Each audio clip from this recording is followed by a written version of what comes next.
اللہ تعالیٰ نے یہ کائنات بنائی اور اس کائنات میں اللہ نے بے شمار مخلوقات پیدا فرمائی۔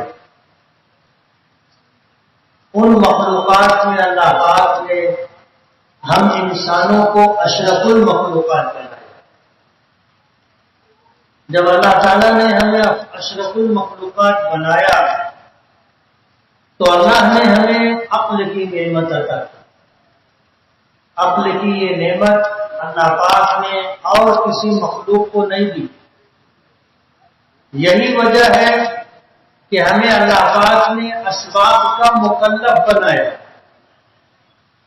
انسانوں کے علاوہ اللہ نے جتنی مخلوقات پیدا کی ہیں ان تمام مخلوقات کو اللہ پاک بغیر سبب کے روزی عطا کرتے۔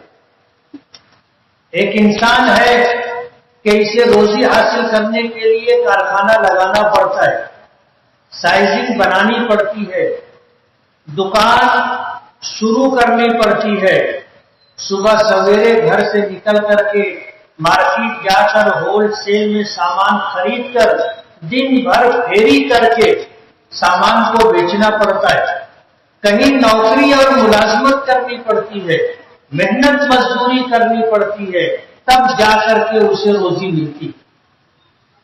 لیکن انسانوں کے علاوہ کسی مخلوق کو اللہ پاک نے اسباب کا مکلف نہیں بنایا۔ اللہ پاک انہیں بغیر سبب کے روزی عطا کرتے۔ آپ دیکھو گے چرند ہیں، پرند ہیں، درند ہیں، اور بھی جو مخلوقات ہیں، اللہ پاک نے ان کے لیے اسباب اختیار کرنے کو لازم نہیں قرار دیا کہ یہ اگر دکان کھولیں گے، دکان بنائیں گے تو انہیں روزی ملے گی، ایسا نہیں۔ پرندے صبح اپنے گھونسلوں سے نکلتے ہیں اور شام کو جب واپس آتے ہیں تو ان کے پوٹے دانوں سے بھرے ہوئے ہوتے۔ حدیث پاک میں آتا ہے، ترمذی شریف کی روایت ہے، انسانوں کو اللہ پاک نے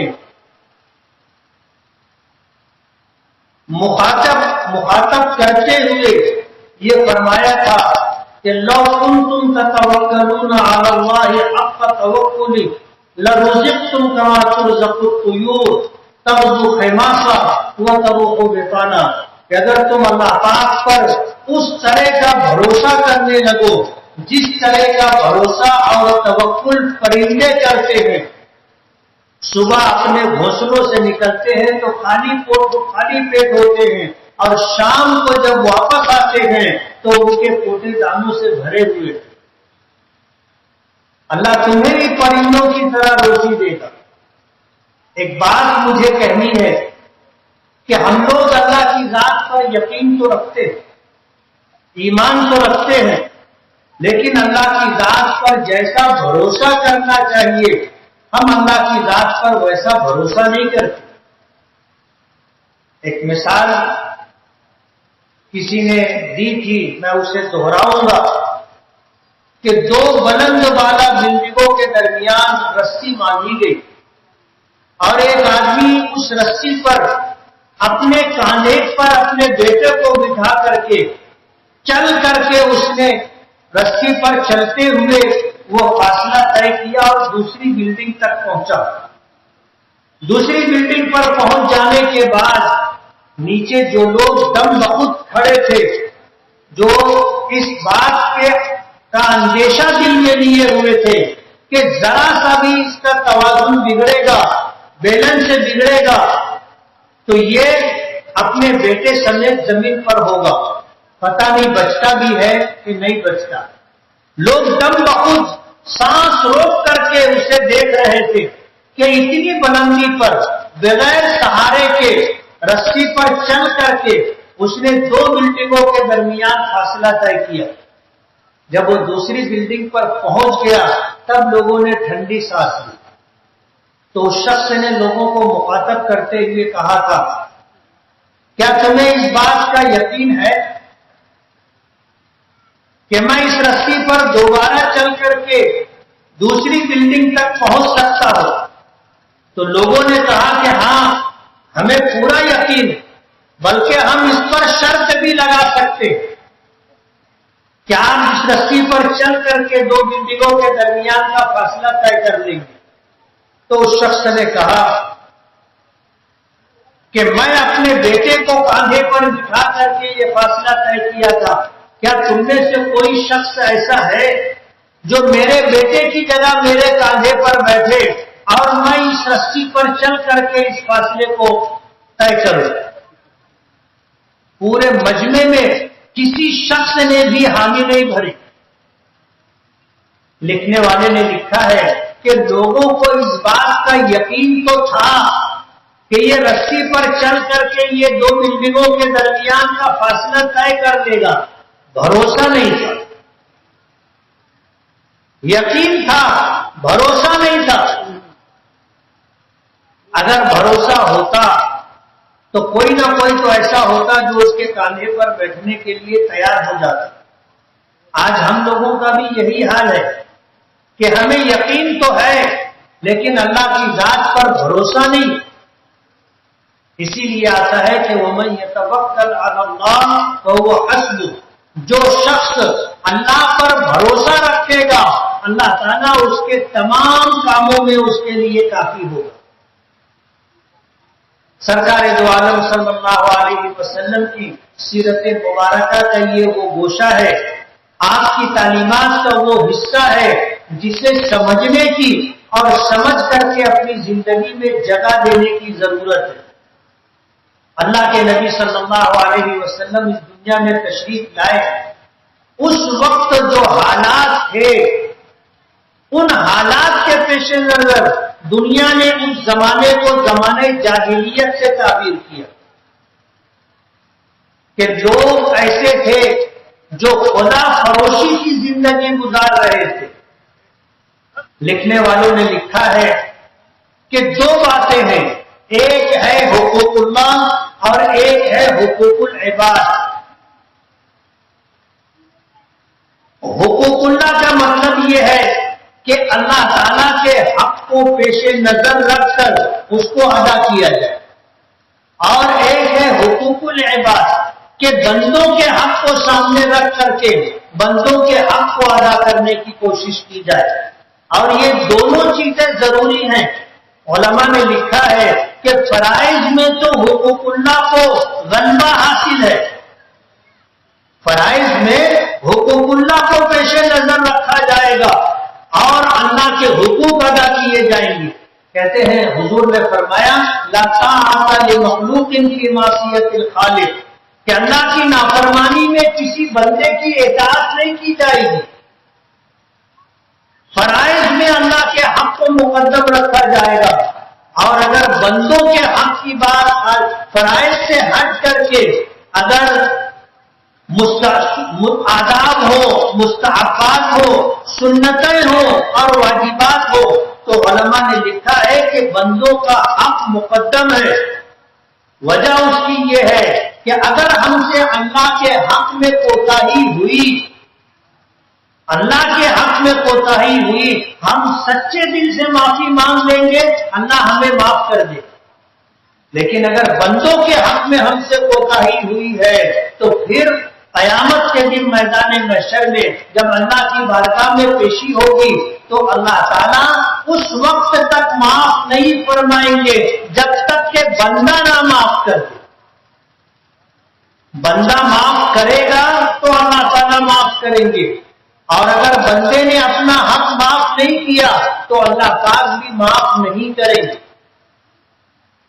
اور ان دونوں کو ساتھ میں لے کر کے چلنا ہے۔ ہمارے آقا جناب رسول اللہ صلی اللہ علیہ وسلم جو دین لے کر کے آئے، جو شریعت لے کر کے آئے، اور آپ نے جو اپنی سنتوں اور اپنی اتباع کا جو راستہ ہمیں عطا کیا ہے، اس میں حقوق اللہ اور حقوق العباد دونوں کی ادائیگی ضروری ہے۔ اگر صرف اللہ کے حق کو سامنے رکھا جائے اور بندے کے حق کو کنارے کر دیا جائے، جیسے نبی کریم صلی اللہ علیہ وسلم کی تشریف آوری سے پہلے ایسا سمجھا جاتا تھا کہ اگر اللہ کی عبادت کے لیے بستی کو چھوڑ دیا جائے، بیوی بچوں کو چھوڑ دیا جائے، دوست و احباب کو چھوڑ دیا جائے اور جنگلوں میں، پہاڑوں میں، ریگستانوں میں اور دور دراز علاقوں میں جا کر کے آدمی تنہا رہ کر کے اللہ کی عبادت کرتا رہے، جسے رہبانیت کہتے ہیں، ایسا سمجھا جاتا تھا کہ اگر اس طرح کیا جائے گا تو اللہ ہم سے راضی اور خوش ہوگا۔ نبی کریم صلی اللہ علیہ وسلم نے اس کی نفی فرمائی۔ یہ بندوں کے حقوق ضائع کرنا ہے، اور یہ مزاج صرف اللہ کے حق کو ادا کرنے کے لیے آدمی یہ راستہ اختیار کرتا ہے۔ قرآن کریم میں بھی اللہ پاک نے اس سے منع کیا کہ وہ رہبانیت ابتدعوها ما كتبناها عليهم الا ابتغاء رضوان الله فما رعوها حق رعايتها، کہ لوگوں نے اپنے ذمہ رہبانیت کو لازم کر لیا تھا، حالانکہ اللہ نے انہیں اس بات کا حکم نہیں دیا تھا۔ ان لوگوں نے رہبانیت اختیار کی تو رہبانیت اختیار کر کے انہوں نے اس کی رعایت نہیں رکھی جیسی اس کی رعایت رکھنے کا حکم تھا، حق تھا، اس طرح اس کی رعایت نہیں رکھی۔ یہی وجہ ہے کہ رہبانیت کو نہ اللہ نے پسند کیا اور نہ اللہ کے رسول صلی اللہ علیہ وسلم نے پسند کیا۔ اور آج کے زمانے جاہلیت میں دیکھو، اور آج تک وہ سلسلہ چلا آ رہا ہے کہ اگر اللہ کے حق کو چھوڑ دیا جائے، اللہ کے حق کو چھوڑ دیا جائے، خدا فراموشی کی زندگی گزاری جائے، تو اس زمانے کو، اس حالت کو، اس دور کو زمانے جاہلیت سے تعبیر کیا گیا کہ آدمی اللہ کے حق کو چھوڑ کر، اللہ کو بھول کر کے زندگی گزار رہا ہے۔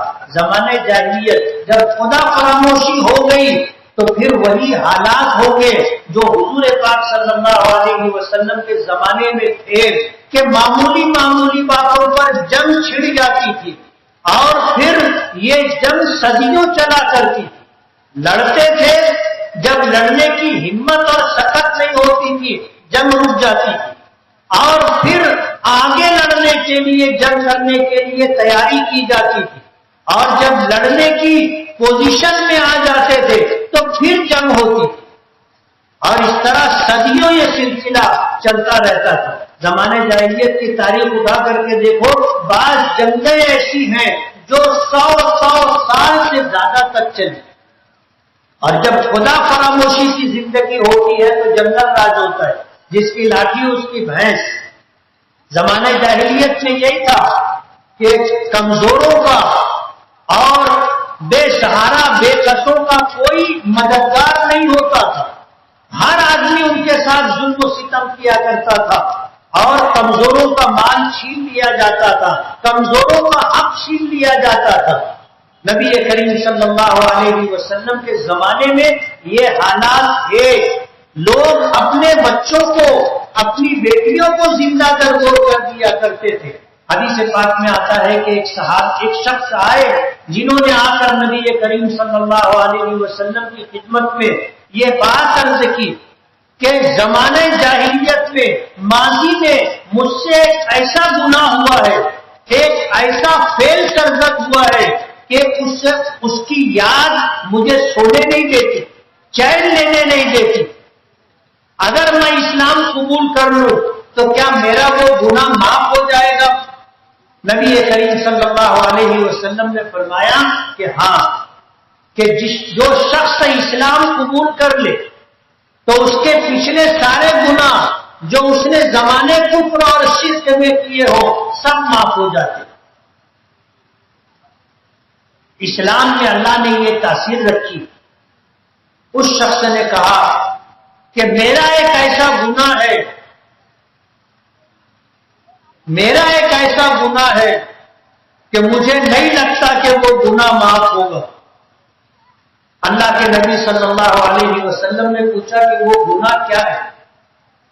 تو اس شخص نے کہا کہ میں سفر پہ جا رہا اور میرے گھر میں میری بیوی امید سے تھی، جاتے ہوئے میں یہ کہہ کر کے گیا کہ میرے سامنے لمبا سفر درپیش ہے، اور سفر سے واپسی میری تاخیر سے ہوگی، اگر بیٹا پیدا ہوگا تو اسے رکھنا، اور اگر بیٹی پیدا ہوگی تو اس کو دفن کر دینا۔ یہ کہہ کر کے میں چلا گیا۔ جب میں سفر سے واپس آیا اور تنہائی ہوئی تو میں نے اپنی بیوی سے پوچھا کہ کیا ہوا تھا، تو بیوی نے بتایا کہ بیٹی پیدا ہوئی تھی اور آپ کے حکم کے مطابق اسے ہم نے دفن کر دیا۔ بات آئی گئی، ختم ہو گئی۔ وہ کہتے ہیں کہ کچھ دنوں کے بعد پڑوس میں ہمارے کچھ لوگ رہتے تھے، ان کی بچی ہمارے یہاں آنے لگی۔ اتنی پیاری بچی تھی اور اتنی پیاری بات کیا کرتی تھی کہ ہمیں اس کے آنے کا انتظار رہتا تھا۔ جس دن وہ نہیں آتی تھی ہم بے چین ہو جاتے، اور وہ بچی آتی رہی، دن ہمارے گھر میں گزارتی تھی اور چلی جاتی تھی رات میں اپنے گھر، اپنے ماں باپ کے پاس۔ دن گزرتے رہے، اس بچی سے ہم اتنا مانوس ہو گئے اور وہ بچی ہم سے اتنا مانوس ہو گئی کہ اب اس کے بغیر رہنا ہم لوگوں کے لیے مشکل ہو گیا۔ تو ایک مرتبہ میں نے اپنی بیوی سے کہا کہ ہمیں بھی ایک بیٹی ملی تھی، کاش وہ بیٹی زندہ ہوتی اور ہم اسے دفن نہ کرتے تو آج ہمارے گھر میں اسی بچی کی طرح وہ بھی کھیلتی اور اس کی باتوں سے ہم بھی لطف اندوز ہوتے اور ہمارا وقت بھی گزرتا۔ بیوی نے کوئی جواب نہیں دیا۔ کچھ دن اور گزرے، میں نے پھر اپنی بیوی سے یہی بات کہی کہ ہماری ایک بیٹی تھی، کاش ہم اسے دفن نہ کرتے اور وہ ہمارے پاس ہوتی تو ہمارے گھر میں کتنی رونق ہوتی۔ بیوی نے کوئی جواب نہیں دیا۔ کچھ زمانہ گزرا، پھر میں نے اپنی بیوی سے یہی بات کہی تو بیوی نے بڑی ہمت کر کے جھجکتے ہوئے کہا کہ یہ جو پڑوس کی بچی اپنے گھر آتی ہے یہ پڑوس والوں کی نہیں، اپنی بچی ہے۔ جب یہ پیدا ہوئی تھی تو میں نے اسے دفن نہیں کیا تھا، میں نے پڑوسن سے کہا تھا کہ اس بچی کی پرورش تم کر دو، جو خرچ آئے گا وہ خرچ میں تمہیں دے دیا کروں۔ تو پڑوسن نے ہماری اس بچی کی پرورش کی، یہ بچی ہماری ہی بچی۔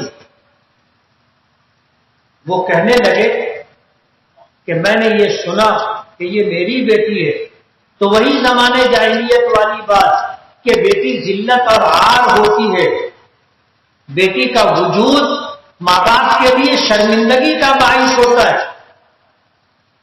میں نے اس بیٹی کو دفن کرنے کا فیصلہ کیا۔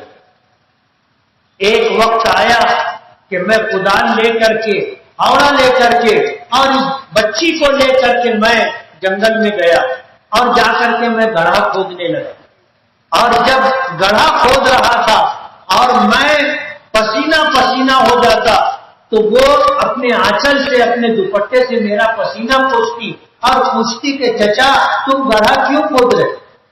میں کوئی جواب نہیں دیتا۔ جب گڑھا اتنا گہرا ہو گیا جس میں اس بچی کو دفن کیا جا سکتا تھا تو میں نے اس کے پوچھنے پر کہا کہ یہ گڑھا میں تیرے لیے کھود رہا۔ تو اس بچی نے کہا کہ میرے لیے کیوں کھود رہے؟ اسے پتا نہیں تھا کہ آنے والے وقت میں اس کے ساتھ کیا ہونے والا ہے۔ میں نے اسے گردن سے پکڑا اور گڑھے میں ڈالا اور اپنے پیروں سے اسے دبا کے رکھا اور مٹی ڈالتا رہا۔ وہ چیختی رہی، چلاتی رہی، اپنے بچاؤ کے لیے شور کرتی رہی، لیکن اس کی چیخ و پکار کا مجھ پر کوئی اثر نہیں ہوا۔ میں نے اسے زندہ دفن کر دیا۔ لیکن جب میں گھر آیا اور رات کی تنہائی ہوئی تو اس بچی کی چیخیں میرے کانوں میں گونجتی تھی، اور آج بھی میں اسے یاد کر لیتا ہوں تو طبیعت میری بے چین ہو جاتی ہے۔ کیا میں اسلام قبول کر لوں تو میرا یہ گناہ بھی معاف ہو جائے گا؟ اللہ کے رسول صلی اللہ علیہ وسلم نے فرمایا کہ ہاں، تم اسلام قبول کر لو گے تو تمہارا یہ گناہ بھی معاف ہو جائے گا، مگر تمہاری آنکھوں میں مجھے اس معصوم بچی کا خون نظر آتا ہے۔ آج کے بعد تم میرے سامنے کبھی مت آ۔ یہ خدا فراموشی کی زندگی تھی کہ اللہ کے حق کو بالکل فراموش کر کے آدمی زندگی گزارے تو پھر اس طرح کے حالات ہوتے ہیں۔ قرآن کریم نے کہا کہ وَلَا تَقْتُلُوا أَوْلَادَكُمْ خَشْيَةَ إِمْلَاقٍ، اپنے بیٹوں کو، اپنے بچوں کو تنگدستی کے خوف کی وجہ سے قتل مت کرو، اپنی بچیوں کو زندہ درگور مت کرو۔ زمانہ جاہلیت تھا اور اس زمانے میں نہ جانے کیا کیا ہوتا تھا، لوگ زنا کرتے تھے، شراب پیتے تھے تو فقریہ طور پر دن کے مجلسوں میں بیان کیا کرتے تھے، اور یہ کوئی عیب اور عار کی بات نہیں تھی۔ اللہ کے رسول صلی اللہ علیہ وسلم تشریف لائے تو آپ نے آ کر کے لوگوں کو اللہ کے حقوق بتلائے، بندوں کے حقوق بتلائے کہ جو شخص اللہ کے حقوق کو ادا کرے گا اور بندوں کے حق کو ادا کرے گا وہی شخص کامیاب اور کامران ہوگا۔ جس حدیث کو میں نے پڑھا ہے حضرت سلمان فارسی رضی اللہ تعالیٰ عنہ کی حدیث ہے، اللہ کے نبی صلی اللہ علیہ وسلم سے نقل کرتے ہیں کہ ہمارے آقا نے فرمایا ان لربک علیک حقا، تجھ پر تیرے پروردگار کا حق ہے، وَإِنَّ لِنَفْسِكَ عَلَيْكَ حَقًّا، اور تجھ پر تیری جان کا حق ہے، وَإِنَّ لِأَهْلِكَ عَلَيْكَ حَقًّا، اور تجھ پر تیری بیوی کا حق ہے، وَإِنَّ لِزَوْجِكَ عَلَيْكَ حَقًّا، تجھ پر تیرے مہمان کا حق ہے، فَآتِ كُلَّ ذِي حَقٍّ حَقَّهُ، ہر حقدار کو اس کا حق ادا کرو۔ یہ ہے سیرت کا وہ پیغام۔ ان تمہیدی باتوں کے ساتھ جو بات میں عرض کرنا چاہتا ہوں کہ ہم پر سب سے زیادہ حق اللہ رب العالمین کا۔ اللہ ہمارے خالق بھی ہے، اللہ ہمارے مالک بھی ہے، اللہ نے ہمیں جو کچھ دیا ہے سب کچھ اللہ کا ہے، جو کچھ دیا ہے سب کچھ اللہ کا ہے۔ اللہ نے ہمیں دیا ہے اور یہ ہمارے پاس امانت ہے۔ یہی وجہ ہے کہ ہم اللہ کا دیا ہوا مال ضائع اور برباد نہیں کر سکتے۔ کوئی آدمی 500 کی نوٹ نکالے اور اس کو آگ لگائے، شریعت اس کی اجازت نہیں دیتی۔ وہ یہ نہیں کہہ سکتا کہ یہ پیسہ میرا ہے، میں جلانا چاہوں جلا سکتا ہوں۔ آگ کو کیا حق ہے روکنے اور ٹوکنے کا؟ شریعت نے اس کی اجازت نہیں دی۔ اللہ نے جو مال ہمیں دیا ہے یہ امانت کے طور پر ہے، اور اس کو خرچ کرنے کے لیے شریعت نے ہمیں راستہ بتایا ہے کہ ہمیں کیسے کہاں خرچ کرنا ہے۔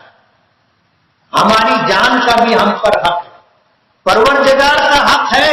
یہ جسم جو اللہ نے ہمیں عطا کیا ہے یہ جسم بھی اللہ کی امانت ہے، ہم اس میں تصرف نہیں کر سکتے۔ یہی وجہ ہے کہ کوئی اپنی آنکھ فروخت کرنا چاہے شریعت اس کی اجازت نہیں دیتی، اپنا خون بیچنا چاہے شریعت اس کی اجازت نہیں دیتی، اپنے جسم کا کوئی حصہ اگر فروخت کرنا چاہے شریعت اس کی اجازت نہیں دیتی۔ یہ جسم اللہ کی امانت ہے، ہم اس کے مالک نہیں ہیں۔ ہماری اس جان کا بھی ہم پر حق ہے، یہ اللہ کی امانت ہے، ہم اسے وہی استعمال کریں گے اور اسی طریقے سے استعمال کریں گے جس طریقے کی اللہ نے ہمیں اجازت دی ہے۔ اللہ کے حق کے بعد پھر انسانوں میں سب سے زیادہ حق ہمارے آقا جناب رسول اللہ صلی اللہ علیہ وسلم کا ہے۔ اللہ تعالیٰ نے جناب رسول اللہ صلی اللہ علیہ وسلم کو جو خوبیاں اور جو صفات عطا کی تھی وہ حد احساس سے باہر ہے، ہم گن نہیں سکتے حضور کے ہم پر اتنے احسانات ہیں۔ نبی کریم صلی اللہ علیہ وسلم نے فرمایا لا یؤمن احدکم حتی اکون احب الیہ من والدہ وولدہ والناس اجمعین، کہ تم میں سے کوئی شخص اس وقت تک مومن کامل نہیں ہو سکتا جب تک کہ میں اس کے نزدیک اس کی جان سے، اس کے ماں باپ سے، اس کی آل اولاد سے اور دنیا جہاں کے لوگوں سے زیادہ محبوب نہ ہو جاؤں۔ اللہ کے رسول صلی اللہ علیہ وسلم کا ہم پر سب سے زیادہ حق ہے۔ اپنے ماں باپ سے زیادہ حق ہے، اپنے بیوی بچوں سے زیادہ اللہ کے رسول کا ہم پر حق ہے. اور جب تک ان حقوق کی ہم ادائیگی نہیں کریں گے ہم عہدہ برا نہیں ہو سکتے. نبی کریم صلی اللہ علیہ وسلم کے حقوق میں سے ایک حق یہ بھی ہے کہ اللہ نے نبوت کے ضروری سلسلے کی آخری کڑی آپ کو بنائے. نبیوں کی اور رسولوں کی جو ایک سنہری زنجیر تھی اس کا آخری سرا ہمارے آقا جناب رسول اللہ صلی اللہ علیہ وسلم ہے. آپ کو آخری نبی ماننا، آپ کو خاتم النبیین تسلیم کرنا، جہاں ہمارے عقیدے کا ایک حصہ ہے وہیں پر نبی کریم صلی اللہ علیہ وسلم کے حقوق میں سے ایک حق ہے. حدیث پاک میں آتا ہے اپنے مرض الوفات سے پہلے نبی کریم صلی اللہ علیہ وسلم ابتدائی دنوں میں جب آپ کے سر میں درد شروع ہوا تھا تو آپ فرماتے ہیں کہ مجھ پر غشی کی کیفیت طاری ہوئی اور میں نے دیکھا کہ میرے دونوں ہاتھوں میں سونے کے کنگن ہیں. اللہ کے رسول صلی اللہ علیہ وسلم نے یہ بات فرمائی اور پھر آپ نے فرمایا کہ میں نے اس پر پھونک ماری تو وہ دونوں کنگن اڑ گئے، ہوا ہو گئے. صحابہ کرام نے پوچھا کہ اللہ کے رسول اس کی تعبیر کیا ہے؟ تو حضور نے فرمایا کہ نبوت کے دو جھوٹے دعوے دار پیدا ہوں گے زمانے قریب میں.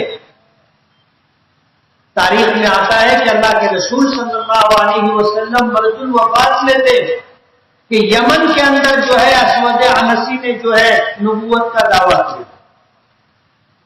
دو لوگوں نے، مسلمہ کذاب نے نبوت کا دعویٰ کیا اور ایک اسود عنسی نے جو ہے نبوت کا دعویٰ کیا. اسی بات کا اشارہ نبی کریم صلی اللہ علیہ وسلم نے فرمایا کہ دو نبوت کے جھوٹے دعوے دار پیدا ہوں گے اور اللہ انہیں ہلاک کر دے گا، تباہ و برباد کر دے گا. حدیث پاک میں آتا ہے کہ حضور کی وصال سے ایک دن پہلے اسود عنسی قتل کر دیا اور یہی حال مسلمہ کذاب کا ہوا تھا. نبوت کے جھوٹے دعوے دار پیدا ہوں گے.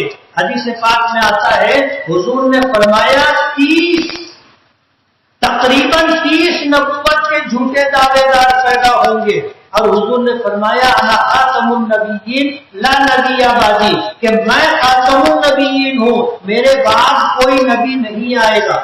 اللہ نے آپ کو آخری نبی بنایا ہے اور نبوت اور رسالت آپ پر تمام کر دی ہے. اب قیامت تک کوئی نبی نہیں آئے گا اور اگر کسی نے نبوت کا دعویٰ کیا تو وہ اپنے دعوے میں جھوٹا ہوگا، وہ جھوٹا مدعی نبوت ہوگا، اس کی نبوت اور رسالت مانی نہیں جائے گی. اللہ کے نبی صلی اللہ علیہ وسلم کے حقوق میں سے ایک حق یہ بھی ہے کہ آپ کو خاتم النبیین مانا جائے. اللہ کے بعد اگر کسی کا سب سے زیادہ ہم پر حق ہے تو وہ ہمارے آقا جناب رسول اللہ صلی اللہ علیہ وسلم کا حق. اور کل قیامت کے دن اس سے عہدہ برآ ہونے کے لیے اللہ کی بارگاہ میں ہمیں کھڑا ہونا ہوگا اور اس حق کی ادائیگی کے تعلق سے ہمیں وہاں پر جواب دہی کرنی ہوگی. نبی کریم صلی اللہ علیہ وسلم ان لوگوں کے بارے میں جنہوں نے آپ کی نبوت اور رسالت کو مانا نہیں یا آپ کو خاتم النبیین تسلیم نہیں کیا، اللہ کے رسول صلی اللہ علیہ وسلم اپنے حق کا مطالبہ لے کر کے کھڑے ہوں گے اللہ کی بارگاہ میں. ظاہر بات ہے اگر اللہ کے محبوب اپنے حق کا مطالبہ کرنے کے لیے کھڑے ہوتے ہیں تو پھر اللہ پاک کا کیا فیصلہ ہوگا ہم اندازہ کر سکتے. اپنے محبوب کو اللہ پاک ناراض نہیں کریں گے.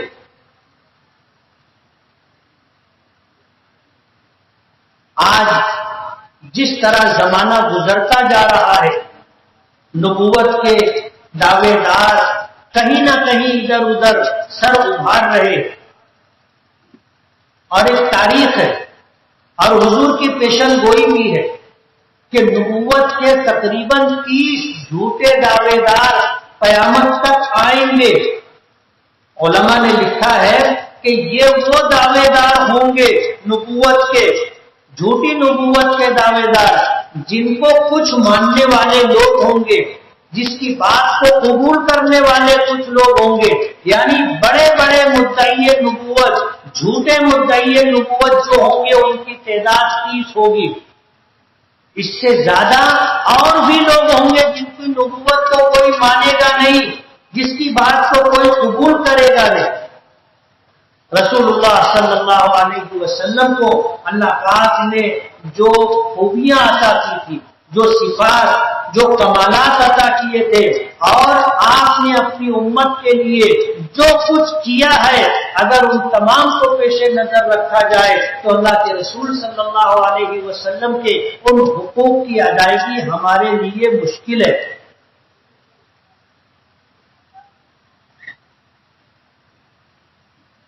میں یہ عرض کرنا چاہتا ہوں کہ اللہ پاک نے جب اپنے نبی کو اتنا بلند تر مقام دیا کہ خوبصورتی کے اعلیٰ مقام تک پہنچائے، جیسے ابھی آپ نے سنا قاری احسان محسن صاحب کی نعت میں ایک شعر کہ حضرت عائشہ صدیقہ رضی اللہ تعالی عنہا کو جب گھر میں سوئی میں دھاگا ڈالنا ہوتا تھا تو وہ سوئی اور دھاگا لے کر کے آپ کے قریب آتی تھی اور آپ کے چہرے انور کے نور اور روشنی میں سوئی میں دھاگا ڈال دیا کرتی۔ عقل انسانی اس بات کو قبول نہیں کرتی کہ کسی انسان کے چہرے میں اتنا نور اور اتنی چمک کہ گھر کی تاریکی میں، رات کے اندھیرے میں، چہرے کے نور میں آدمی سوئی میں دھاگا ڈالے۔ عقل قبول نہیں کرتی اس بات کو، لیکن یہ سچائی ہے۔ دل اس بات کو مانتا ہے کہ اللہ پاک نے آپ کو جو کمالات عطا کیے تھے، جو خوبصورتی اور حسن و جمال عطا کیا تھا، اس کی مثال نہیں ہے، بے مثال اللہ نے آپ کو بنایا۔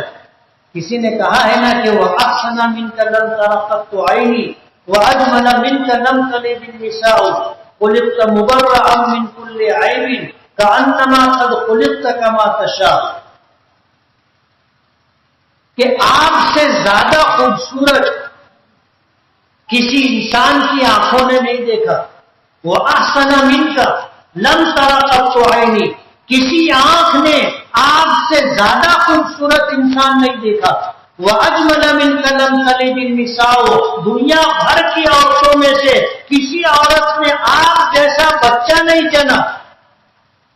خلقت مبرأ من كل عیب، آپ ایسے پیدا کیے گئے، ہر عیب سے پاک پیدا کیے گئے، کأنما قد خلقت کما تشاء، ایسے پیدا کیے گئے جیسا آپ اپنے آپ کو چاہتے تھے۔ اللہ نے اتنی خوبصورتی عطا کی۔ آپ کا سر مبارک، آپ کے گیسوئے مبارک، آپ کی پیشانی، آپ کے ابرو، آپ کی جو ہے بھویں، آپ کے رخسار، آپ کی بینی مبارک، آپ کے لب مبارک، آپ کی داڑھی، آپ کے کان، آپ کی گردن، آپ کے شانے، یہ سب کچھ بے مثال تھا۔ حضرت یوسف علیہ السلام کو اللہ نے جو حسن عطا کیا تھا، کتاب حدیث پاک میں آتا ہے، حضور نے فرمایا اللہ نے حسن پیدا کیا تو آدھا حسن تنے تنہا یوسف کو، حضرت یوسف علیہ السلام کو دیا تھا، اور آدھا حسن اللہ پاک نے پوری کائنات میں تقسیم کیا، جس میں انسان، تمام چرند پرند درند، تمام مخلوقات۔ چاند کتنا خوبصورت ہے، ہریالی، ہرا بھرا میدان ہو اور ہرے بھرے پہاڑ ہوں اور پھر پانی کے چشمے ہو، آبشار ہو، چمکتا ہوا بہتا ہوا پانی ہو، اور رنگ خوشبودار پھول ہو، یہ تمام لوگوں کو جو حسن و جمال ملا ہے وہ آدھے میں، لیکن اللہ پاک نے جناب رسول اللہ صلی اللہ علیہ وسلم کو جو حسن عطا کیا تھا وہ حضرت یوسف علیہ السلام سے زیادہ تھا، اور حسن بھی بے مثال آپ کو دیا تھا۔ بے مثال دیا تھا. اللہ نے آپ کو ایسا روب اور دبدبا عطا کیا تھا کہ کسی آنکھ نے آپ کو نظر بھر کر کے نہیں دیکھا. صحابہ کرام رضوان اللہ تعالی علیہ مجمعین، علماء کرام اسٹیج پر بیٹھے ہوئے ہیں، میری اس بات کی تائید کریں گے کہ شمائل میں جو حدیثیں ملتی ہیں ان حدیثوں کے راوی گنے چنے لوگ ہیں جو نبی کریم صلی اللہ علیہ وسلم کے حسن و جمال کو بیان کرتے. 1,24,000 صحابہ کرام سے نبی کریم صلی اللہ علیہ وسلم کے ہاتھوں پر ایمان لائے، آپ کی معیت میں، آپ کی صحبت میں، آپ کی رفاقت میں رہے. کوئی مہینہ بھر رہا، کوئی سال بھر رہا، کوئی 10 سال رہا، کوئی 30 سال رہا، کوئی 50 سال رہا. اتنا لمبا زمانہ آپ کی صحبت اور معیت میں گزارنے کے بعد بھی اللہ کے رسول کیسے تھے انہوں نے بیان نہیں کیا. ان کی اولادیں پوچھتی تھی کہ آپ نے اللہ کے رسول کو دیکھا ہے، آپ ہمیں بتاؤ اللہ کے رسول کیسے تھے. تو نبی کریم صلی اللہ علیہ وسلم کے حسن و جمال کے متعلق، شمائل کے متعلق صحابہ کرام اپنی اولادوں سے کہا کرتے تھے کہ ہم نے اپنے آقا کو کبھی نظر بھر کر کے نہیں دیکھا. اللہ نے اتنا روب و دبدبا عطا کیا. بخاری شریف کی روایت ہے کہ میرے پاس آنے والا کوئی شخص 1 مہینے کی مسافت پر ہوتا ہے تو اس کا دل وہی میرے روب اور دبدبے سے بھر جاتا ہے. لوگ آپ کی مجلس میں آتے تھے، تھر تھر کانپتے تھے. اللہ کے رسول صلی اللہ علیہ وسلم سے منقول ہے کہ آپ نے ایسے لوگوں سے کہا تھا کہ تم مجھ سے کیوں خوف کھاتے ہو، کیوں اتنا تم گھبراتے ہو؟ میں تو اس غریب عورت کا بیٹا ہوں جو سوکھا گوشت کھایا کرتی. اللہ نے اپنے محبوب کو ایسا حسن و جمال دیا تھا، عطا و بخشش ایسی کہ دنیا میں کوئی شخص برابری نہیں کر سکتا. آپ کے دنیا میں تشریف لانے اسی زمانے میں حاتم طائی گزرا. قبیلے طے کا ایک ایسا شخص جس کا نام حاتم تھا، جو اپنے قبیلے طے کا سردار تھا اور بہت سخی تھا. آج تک اس کی سخاوت کے چرچے، اگر کبھی ہم نے کتابوں میں پڑھا حاتم طائی کا قصہ، اس کی سخاوت کا تذکرہ کتابوں میں ملتا ہے. بہت سخی تھا، لیکن اس کی سخاوت نبی کریم صلی اللہ علیہ وسلم کی سخاوت کے سامنے مان پڑ جاتا ہے. مکہ فتح ہونے کے بعد قبیلے طے کے لوگ بھی گرفتار کر کے حضور کی خدمت میں لائے گئے تھے.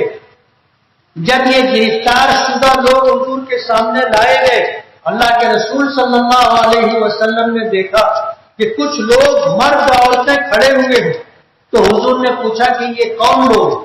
تو کہنے لگے کہ یہ قبیلے طے کے لوگ. آپ نے ان عورتوں میں قریب البلوغ بچی کو دیکھا جس کے سر پر دوپٹہ نہیں تھا. اللہ کے رسول صلی اللہ علیہ وسلم نے اپنی کملی، اپنا رومال، اپنی چادر اپنے جسم سے اتار کر کے دی اور کہا کہ اس بچی کے سر کے اوپر یہ چادر رکھ دی جائے. کہنے والوں نے کہا کہ اللہ کے رسول وہ مشرک اور کافر باپ کی بیٹی ہے، آپ اپنی کملی عنایت فرما رہے ہیں. تو اللہ کے رسول صلی اللہ علیہ وسلم نے فرمایا تھا کہ بیٹی بہرحال بیٹی ہوتی ہے، کسی کی بھی ہو، بیٹی بہرحال بیٹی ہوتی ہے. آپ تشریف لے گئے اور آپ نے اپنے ہاتھوں سے اس بچی کے سر کے اوپر اپنی کملی ڈالی.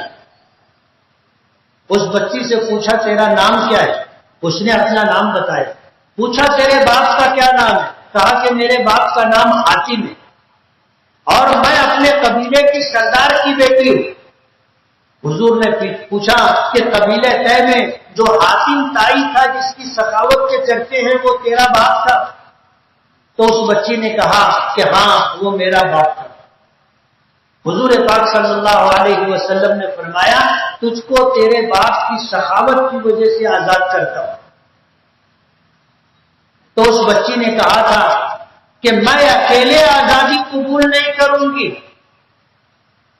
آپ کو اگر مجھے آزاد کرنا ہے تو میرے قبیلے کی تمام عورتوں کو آپ کو آزاد کرنا ہوگا۔ تو حضور پاک صلی اللہ علیہ وسلم نے فرمایا کہ تجھ کو تیرے باپ کی سخاوت کی وجہ سے اور تیرے قبیلے کی تمام عورتوں کو تیری انسانی ہمدردی کی بنیاد پر آزاد کرتا ہوں۔ اللہ کے رسول صلی اللہ علیہ وسلم نے قبیلے طے کی گرفتار شدہ تمام عورتوں کو رہائی عطا کی تھی، اور سخاوت تو ایسی تھی کہ صحابہ کرام کہتے ہیں کہ رمضان المبارک میں نبی کریم صلی اللہ علیہ وسلم کی حالت سخاوت کی ایسی ہوتی تھی جیسے چلتی ہوئی ہوا جس کا فیض سب کو پہنچتا ہے اور کوئی اس سے محروم نہیں رہتا۔ اللہ کے رسول صلی اللہ علیہ وسلم کی سخاوت ایسی تھی۔ ہمیں اللہ نے ایسا نبی عطا کیا جسے اللہ نے اپنا محبوب بنایا، تمام عالموں کے لیے رحمت بنایا، تمام نبیوں اور رسولوں کا سردار بنایا، اور قیامت کے دن سب سے پہلے جس کو شفاعت کا حق اللہ پاک دیں گے وہ جناب رسول اللہ صلی اللہ علیہ وسلم ہوں گے، اور آپ ہی کی شفاعت ہوگی جس کو شفاعت کبریٰ کہتے ہیں، جس سے حساب و کتاب شروع ہوگا، جس کا نفع اور فائدہ پوری دنیای انسانیت کو ہوگا۔ حضرات انبیاء کرام علیہ الصلوۃ والسلام تمام رسول سب کو اس سے فائدہ ہوگا، جس کو شفاعت کبریٰ کہتے ہیں وہ نبی کریم صلی اللہ علیہ وسلم کو اللہ نے عطا کیا۔ آپ نے حدیث شفاعت سنی ہوگی کہ جب میدان محشر میں بہت زیادہ ہاہاکار ہوگی، لوگ اپنے گناہوں کے بقدر اپنے پسینے میں ڈوب رہے ہوں گے اور حساب و کتاب شروع نہیں ہوگا، تو سب سے پہلے لوگ حضرت آدم کے پاس جائیں گے اور کہیں گے کہ آپ تمام انسانوں کے باپ ہیں، اللہ نے آپ کو اپنے دست قدرت سے بنایا، آپ فرشتوں سے سجدہ کروایا، آپ کو جنت میں رکھا، آپ اللہ سے سفارش کر دیں کہ اللہ پاک حساب و کتاب شروع کرے۔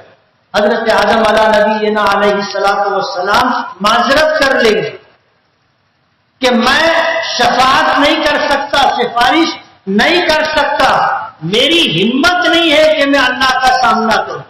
کہیں ایسا نہ ہو کہ اللہ پاک میری گرفت کرنے، میرا مواخذہ فرما لے کہ تمہیں میں نے اپنے دست قدرت سے بنایا اور تم نے روح ڈالی، فرشتوں سے سجدہ کروایا، جنت میں رکھا اور یہ کہا تھا کہ اس درخت کے قریب مت جانا، تم نے کیوں میرے حکموں کی مخالفت کی۔ ایسا نہ ہو کہ میرا مواخذہ ہو جائے، میں سفارش نہیں کر سکتا۔ لوگ حضرت نوح کے پاس جائیں گے، حضرت ابراہیم کے پاس جائیں گے، حضرت موسیٰ، حضرت عیسیٰ کے پاس جائیں گے، کوئی بھی ہمت نہیں کرے گا اور کوئی بھی سفارش کرنے کے لیے آگے نہیں بڑھے گا۔ لوگ جناب رسول اللہ صلی اللہ علیہ وسلم کے پاس آئیں گے اور اپنا دکھڑا سنائیں گے اور حساب و کتاب شروع ہو، یہ گزارش کریں گے کہ آپ شفاعت کریں۔ کوئی شفاعت کرنے کے لیے تیار نہیں ہے تو حضور فرمائیں گے کہ ہاں میں ہی سفارش کروں گا، میں ہی شفاعت کروں گا، اور حضور فرماتے ہیں کہ پھر میں اللہ کے عرش کے سامنے جاؤں گا اور سجدہ ریز ہو جاؤں گا اور اللہ تعالیٰ مجھ پر حمدوں کے ایسے الفاظ القا کرے گا کہ جو اسی وقت مجھ پر القا کیے جائیں گے، اور اللہ کی حمد تعریف اور توصیف کروں گا، اور اتنا لمبا سجدہ کہ دنیا بھر کے سجدے اس سجدے کا مقابلہ نہیں کر سکیں گے۔ تب اللہ پاک فرمائیں گے کہ ارفع راسک، کیا محمد صلی اللہ علیہ وسلم اپنا سر اٹھائیے، سل توتا، آپ مانگیے عطا کیا جائے گا، دیا جائے گا، وشفع تشفع، سفارش کیجیے، شفاعت کیجیے، تمہاری شفاعت قبول کی جائے۔ تب حضور پاک صلی اللہ علیہ وسلم سجدے سے سر اٹھائیں گے اور اللہ کی بارگاہ میں حساب و کتاب شروع کیا جائے. یہ شفاعت کریں گے، سفارش کریں گے، تب حساب و کتاب شروع کیا جائے گا. اسے شفاعت کبریٰ کہتے ہیں. اور اس وقت ایک مقام ہوگا جس کو مقام محمود کہتے ہیں. نبی کریم صلی اللہ علیہ وسلم نے قیامت تک آنے والی اپنی امت سے یہ گزارش کی کہ تم میرے لیے مقام محمود کی دعا کیا کرو. جب اذان ہوتی ہے، اذان کا جواب دیا جاتا ہے، اور جواب دینے کے بعد ہم جو دعا پڑھتے ہیں، اللہم رب هذه الدعوة التامة والصلاة القائمة آت محمدا الوسیلہ والفضل والفضیلہ وابعثه مقاما محمودا، کہ اللہ ہمارے آقا، ہمارے نبی جناب رسول اللہ صلی اللہ علیہ وسلم کو مقام محمود عطا کریں جس کا آپ نے وعدہ کیا ہے. انک لا تخلف المیعاد، آپ وعدہ خلافی نہیں کرتے. آپ نے اپنے محبوب نبی کو مقام محمود دینے کا وعدہ کیا ہے، آپ اپنے وعدے میں سچے. اذان کے بعد یہ دعا پڑھی جاتی، لیکن ہم لوگ اپنی دعاؤں میں یہ دعا نہیں پڑھتے، یہ دعا نہیں مانگتے.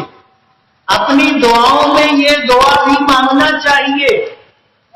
اللہم ابعثہ مقاما محمودا، کہ اللہ ہمارے آقا جناب رسول اللہ صلی اللہ علیہ وسلم کو مقام محمود عطا کرے. ہمیں عام دعاؤں میں بھی اپنے نبی کے لیے یہ دعا کرنی چاہیے. یہ بھی ہمارے آقا کا ہم پر حق ہے. ہم جب دعا کریں تو ہم اپنے آقا کے لیے بھی دعا کریں جس کی آپ نے ہمیں تلقین کی. مقام محمود، نبی کریم صلی اللہ علیہ وسلم نے فرمایا کہ اللہ کی بارگاہ میں ایک مقام ہے، مقام محمود، جو تمام انسانوں میں ایک ہی شخص کو ملے گا. اور مجھے اللہ کی ذات سے امید ہے کہ وہ شخص میں ہی ہوں گا. اللہ مجھے مقام محمود عطا کریں گے. اور اپنی امت سے آپ نے فرمایا کہ میرے لیے مقام محمود کی دعا کیا کریں. تو میں عرض کر رہا تھا کہ آپ کے حقوق میں سے ایک حق یہ ہے کہ آپ کو خاتم النبیین مانا جائے اور آپ کو آخری نبی تسلیم کیا جائے، اس عقیدے کے ساتھ کہ آپ کے بعد کوئی نبی نہیں ہوگا، آپ کے بعد کوئی رسول نہیں آئے گا، آپ آخری نبی ہیں اور قیامت تک آنے والے انسان آپ کے آخری امت ہے. آخری امت، نہ کوئی نبی آئے گا اور نہ کسی نبی کی کوئی امت آئے گی. اب قیامت تک ہمارے آقا کی نبوت اور رسالت ہوگی اور تمام دنیا کے انسان آپ کے امتی ہوں گے. نہ کوئی نبی آئے گا اور نہ کوئی رسول آئے گا. اگر کوئی نبوت کا، رسالت کا دعویٰ کرتا ہے تو ہمارے آقا نے فرمایا کہ وہ اپنے دعوے میں جھوٹا ہے. یہ ہمارے عقیدے کا ایک حصہ ہے. آج دنیا میں ہمارے ہندوستان کے مختلف علاقوں میں قادیانیت بڑی شدت کے ساتھ چل رہی ہے. مہاراشٹر الحمدللہ قدر محفوظ ہے. پچھلے کئی برسوں پہلے حیدرآباد اور تلنگانہ سے لگ کر کے جو پٹا تھا وہاں پر قادیانیت بڑی زوروں میں تھی. لیکن اللہ جزائے خیر دے ان علماء کرام کو جنہوں نے اس کا تعاقب کیا اور اس پر بڑی محنت کی. قادیانیوں سے باقاعدہ مناظرہ اور مقابلہ کیا اور ان کو جو ہے بوریا بستر لپیٹنے پر مجبور کیا. آپ کو یاد ہوگا ہمارے مالیگاؤں میں بھی کچھ قادیانی آئے تھے اور انہوں نے آ کر کے ہمارے اس شہر کو بھی نشانہ بنانے کی کوشش کی تھی. اللہ جزائے خیر دے ہمارے ان نوجوانوں کو جنہوں نے ان کی ایسی دھلائی کی تھی، ایسی پٹائی کی تھی کہ وہ مالیگاؤں چھوڑ کر جانے پر مجبور ہو گئے. ہمارا شہر الحمدللہ محفوظ ہے اور شاید، میں یقین سے تو نہیں کہہ سکتا، شاید پوری دنیا میں اگر قادیانی مبلغوں کو اس طرح جی بھر کر کے پیٹا گیا ہو پہلی مرتبہ، وہ ہمارے مالیگاؤں میں ہوا۔ ان علماء کرام کو جنہوں نے ایسے بچے تیار کیے اور ان کی جو ہے پشت پناہی کی اور ان کے تحفظ کے لیے ان کی مدد کی، اس وقت جن لوگوں نے کوشش کی تھی ان کی کوششیں بار آور ہوئی، ورنہ ان آنے والے لوگوں نے مالیگاؤں سے لگ کر کے 50 ایکڑ جگہ خریدی تھی اور وہاں پر اپنا قادیانیت کا ایک بڑا مرکز بنانے کا پروگرام تھا، لیکن مالیگاؤں کے لوگوں نے الحمدللہ یہ کانٹا مالیگاؤں سے نکالا اور اپنے نبی سے سچی محبت اور عقیدت کا ثبوت کیا اور اپنے نبی کا حق ادا کرنے کے لیے انہوں نے جرأت اور ہمت کے ساتھ یہ قدم اٹھایا تھا، اور اللہ کی مدد ان کے ساتھ تھی۔ FIR ان پر رجسٹر نہیں ہو سکی تھی اور ایسے لوگوں کو گرفتار تو کیا گیا لیکن پھر ان کو چھوڑ دینا پڑا۔ اس لیے آج ہم اس عقیدے کا اظہار کرتے ہیں کہ ہم اپنے آقا جناب رسول اللہ صلی اللہ علیہ وسلم کو اللہ کا نبی ماننے کے ساتھ ساتھ آخری نبی مانتے، اللہ کا رسول ماننے کے ساتھ آخری رسول مانتے ہیں۔ قرآن کریم آسمانی کتاب ہے، ہم اسے آخری کتاب تسلیم کرتے ہیں۔